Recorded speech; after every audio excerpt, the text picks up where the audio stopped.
আরে বাবা, অনেক তো হলো একঘেয়েমি আলুর তরকারি, ঘুগনি, ছোলার ডাল, তড়কা বা চিকেন কষা দিয়ে রুটি খাওয়া। কিন্তু এইভাবেও যে সেদ্ধ ডিম কুচি করে আর পাতি সবজি আলু যোগ করে একটা দারুণ রুটি দিয়ে খাওয়ার জন্য সবজি হতে পারে, সেটা হয়তো রেসিপিটা না দেখলে বিশ্বাসই করবে না। আর এটা কিন্তু রুটি, পরোটা অথবা ভাত দিয়েও তোমরা খেতে পারবে। তার জন্য এখানে নিয়েছিলাম দুটো কাঁচা আলু, দুটো পেঁয়াজ, আর তার সঙ্গে নিয়েছিলাম একটা ছোট টমেটো। সবজির পরিমাণটা তোমরা যতটা পরিমাণে বানাতে চাও সেই পরিমাণে কম বেশি করতে পারো। আলুগুলোকে একদম ছোট ছোট করে টুকরো করে কেটে নিতে হবে, মানে তোমরা চাইলে যতটা পরিমাণে ছোট করতে পারবে তত কিন্তু রেসিপিটা খেতে টেস্টি হবে। তাই বড় টুকরো করে না কাটাই ভালো। তো আমি এখানে আলুগুলো ঠিক এরকমভাবে ছোট ছোট কিউব করে কেটে নিয়েছিলাম। আর সবগুলো আলু মানে দুটো আলুই একই রকমভাবেই কাটতে হবে। আর একটা পাত্রের মধ্যে নিয়ে সঙ্গে সঙ্গে ওর মধ্যে জল দিয়ে আলুগুলোকে ভালো মতন ধুয়ে নিতে হবে। তা না হলে কি হয়, আলুগুলো কিন্তু স্টার্চের জন্য লাল হয়ে যাবে। অন্যদিকে একই রকমভাবে পেঁয়াজটাকেও একদম পাতলা স্লাইস করে কেটে নেব। পেঁয়াজের পরিমাণটাও তোমরা কম বেশি করতে পারো। এখানে আমি দুটো পেঁয়াজ নিয়েছিলাম। আর একই রকমভাবে একটা ছোট টমেটো নিয়েছিলাম। একটা টমেটো ভাবে কুচি করে কেটে নিতে হবে। এখানে সমস্ত সবজি কাটাকুটির পর্ব হয়ে গেলে তারপরে নিয়েছিলাম দুটো সেদ্ধ ডিম। এইটা দুজনের জন্য প্রায় এনাফ, তবে তোমরা চাইলে বাড়িয়ে করলে 3 থেকে 4টে সেদ্ধ ডিম দিয়েও করতে পারো। ডিমটাকেও একই রকম করে ছোট ছোট কিউব করে কাটতে হবে। আর এখানে কিন্তু দুটো সেদ্ধ ডিম দিয়েই অনেকটা এরকম ডিমের কুচি হয়ে যায়। তো এখানে কিন্তু দুটো ডিম দিয়েই একই রকমভাবে রাফলি তোমরা চাইলে কুচি করতে পারো। তারপরে রান্না শুরু করার জন্য গ্যাসের ওপর একটা ফ্রাই প্যান বসিয়ে ওর মধ্যে প্রথমে অ্যাড করতে হবে অল্প করে সাদা তেল। তেলের পরিমাণটা তোমরা কম বেশি করতেই পারো। ভালো করে যখন তেলটা গরম হয়ে যাবে তখন এর মধ্যে প্রথমে অ্যাড করতে হবে কুচি করা রসুন আর কুচি করা কাঁচা লঙ্কা। এই রসুন কাঁচা লঙ্কাটা তেলের সাথে দিলে একটা সুন্দর ফ্লেভার আসে। আর সবজিটাও কিন্তু খুব টেস্টি হয় খেতে।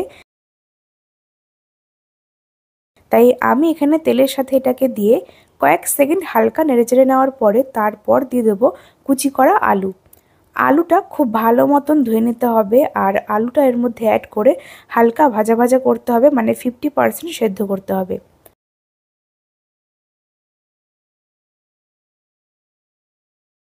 ঢাকনা চাপা দিয়ে কয়েক মিনিট রেখে দিয়েছিলাম। তারপরে আলুর কালারটা হালকা লালচে কালার চলে আসলে ওর মধ্যে অ্যাড করব পেঁয়াজ কুচি, টমেটো কুচি।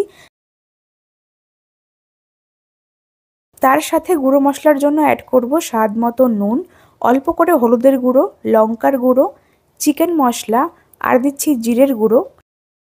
সব কিছু দিয়ে খুব ভালো করে মিশিয়ে নিতে হবে আর হালকা ভাজা ভাজা করে নিতে হবে।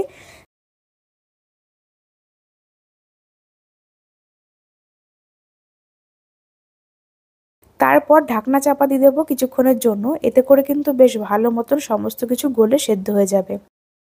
তো এখানে আমি 3 থেকে 4 মিনিট পরে ঢাকাটা তুলে নিচ্ছি।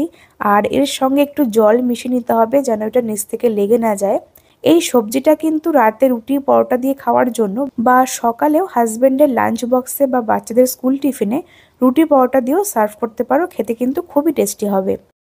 অল্প করে জল দিয়ে সবজিটাকে খুব ভালো মতো নেড়েচেড়ে মিশিয়ে যখন সবজিটা একটু হালকা ভাজা ভাজা হয়ে যাবে তখন এর মধ্যে সব শেষে অ্যাড করব ওই সেদ্ধ করে কুচি করে রাখা ডিমটা। ডিমটা এর মধ্যে সব শেষে অ্যাড করে আলতো হাতে মিশিয়ে নিতে হবে। আজকের রেসিপিটা তোমরা দেখতে দেখতে আমাকে কমেন্টে জানিয়ে ফেলো যে রেসিপিটা তোমরা কে কোন জায়গা থেকে দেখছো। তাহলে আমি তোমাদের প্রত্যেকের কমেন্টে ধন্যবাদ জানাতে পারবো। আর আজকের ভিডিওটা যদি ফেসবুক থেকে দেখছো তাহলে ফেসবুক পেজটিকে ফলো করো।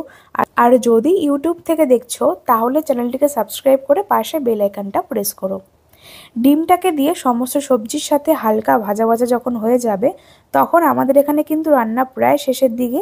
এবার সব শেষে নামানোর আগে এর মধ্যে অ্যাড করব অল্প করে ধনেপাতা কুচি, একটা সুন্দর ফ্লেভারের জন্য। তবে কেউ যদি ধনেপাতাটাকে অপছন্দ করো তাহলে স্কিপ করতে পারো। ফ্লেমটাকে অফ করে ঢাকনা চাপা দিয়ে রাখলাম কিছুক্ষণের জন্য, স্ট্যান্ডিং টাইমে প্রায় 4 থেকে 5 মিনিট। এতে করে কিন্তু খুব সুন্দর মতন ফ্লেভারটা এনহ্যান্স হয়ে যাবে খাবারের মধ্যে। তো আমাদের এখানে আজকের এই এগ মশালা ভুনা ফ্রাই একদম রেডি হয়ে গেল। তোমাদের রেসিপিটা কেমন লাগলো অবশ্যই জানিও। আর এরকমভাবে ডিনারে বা সকালে ব্রেকফাস্টে রুটি, পরোটা, ভাত দিয়ে খাওয়ার জন্য আজকের রেসিপি অবশ্যই বাড়িতে বানাতে পারো।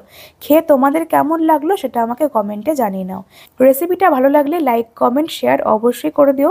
ফেসবুক থেকে দেখলে পেজটিকে ফলো করো, আর যদি ইউটিউব থেকে দেখছো চ্যানেলটিকে সাবস্ক্রাইব করে পাশে বেল আইকনটা প্রেস করো। আজকের মতন এই পর্যন্তই। তোমরা সকলেই খুব ভালো থেকো, সুস্থ থেকো। ধন্যবাদ।